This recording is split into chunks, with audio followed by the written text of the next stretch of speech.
Hello everyone. So ಇವತ್ತು ಬಂದು ಒಬೇಸಿಟಿಯಿಂದ ನಮ್ಮ ಲೈಫ್ ಮೇಲೆ ಹೇಗೆ ಇಂಪ್ಯಾಕ್ಟ್ ಬೀಳುತ್ತೆ.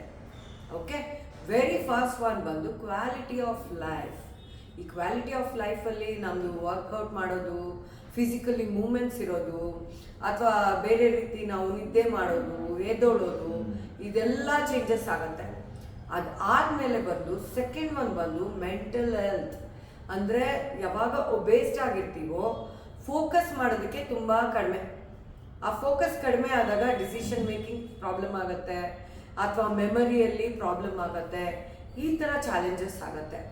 ಅದೇ ಥರ್ಡ್ ಒನ್ ಬಂದು ರೀಪ್ರೊಡಕ್ಷನ್. ಮೇಲ್ಸ್ಗಿರ್ಬೋದು ಫೀಮೇಲ್ಸ್ಗಿರ್ಬೋದು ಹಾರ್ಮೋನ್ಸ್ ತುಂಬ ಅಪ್ ಆ್ಯಂಡ್ ಡೌನ್ ಆದಾಗ ಫರ್ಟಿಲಿಟಿ ಚಾಲೆಂಜಸ್ ತುಂಬ ಜಾಸ್ತಿ ಆಗುತ್ತೆ.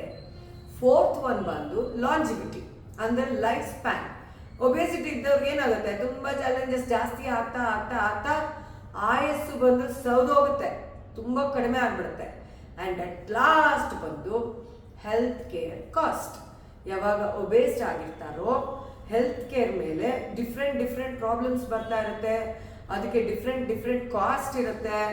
ಸೊಲ್ಯೂಷನ್ ಅಂತೂ ಸಿಕ್ಕಲ್ಲ, ಬಟ್ ಪಾಕೆಟು ಎಂಟಿ ಆಗ್ತಾ ಹೋಗ್ಬಿಡುತ್ತೆ. ಸೊ ಇದೆಲ್ಲ ಬಂದು ನಮಗೆ ಇಂಪ್ಯಾಕ್ಟ್ ಆಗೋದು ನಮ್ಮ ಲೈಫ್ ಮೇಲೆ, ರೈಟ್? ಸೊ ಒಬೇಸಿಟಿನ ಬ್ರೇಕ್ ಮಾಡಿ ಐಡಿಯಲ್ ವೇಟ್ ಬರೋದ್ರ ಮೇಲೆ ಫೋಕಸ್ ಮಾಡಿ. So I am Sunita, I am there to support. Thank you.